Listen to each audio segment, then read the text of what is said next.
Dr. Stanley. I have no disclosures. So renal artery aneurysms are frequently associated with fibromuscular dysplasia, some with atherosclerosis and associated aneurysm, and they also can cause an arteriovenous fistula. But the majority of renal artery aneurysms have segmental branch involvement, which I think has been shown by the last two speakers.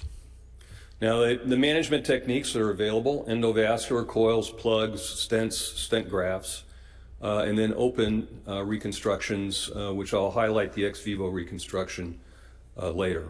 But the main point is preservation of renal mass and function.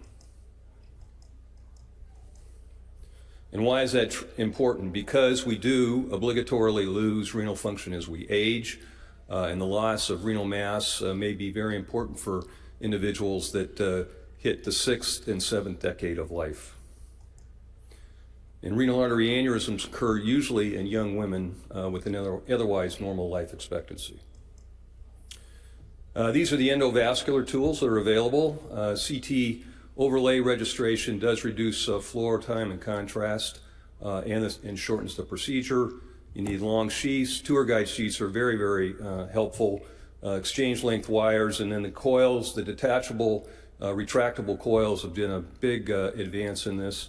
Balloon expandable stents, stent grafts, and sometimes plugs are required. This is just an example of a case that we did a couple of years ago. Large arteriovenous fistula coming off this large renal artery aneurysm. Cannulated that particular renal artery. You can see the fistula here with the early visualization of the renal vein. Then pack this with coils, as you can see here. This is the first post coiling angio, and you can see there still is a significant flow in the renal vein on later images. So subsequently it was further packed, and actually an Anplatz or plug was used.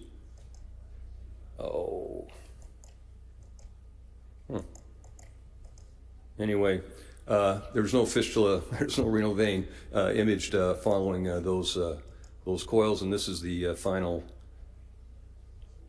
post-op CT. This is a more recent case of an individual with 3 renal artery aneurysms in a single kidney. And we treated these, my partner treated these with coils, as you can see, packed quite well with complete preservation of renal blood flow to all portions of the kidney. This is a small series demonstrating pretty good results with the use of endovascular treatment, and you've seen some other studies that have been reported by the previous speakers showing the value of endovascular methods. Now, the open techniques are listed here. I'm going to focus on ex vivo renal artery reconstruction because I've had an interest in this for many, many years. This is a paper we published in 2014. It's an elegant technique whereby the kidney through either a subcostal or midline incision is isolated. The renal vein and artery are divided. They're placed in in ice packs elevated to the abdominal wall where reconstruction is then performed. And it's the internal cooling is through infusion using renal preservation solutions. This is some pictures intraoperatively. It provides absolutely fantastic exposure to perform your reconstruction. The kidney is then placed back in the renal bed in an orthotopic position with rewarming and then approximation of the gyrotous fascia such that there's no torsion of the renal pedicle postoperatively.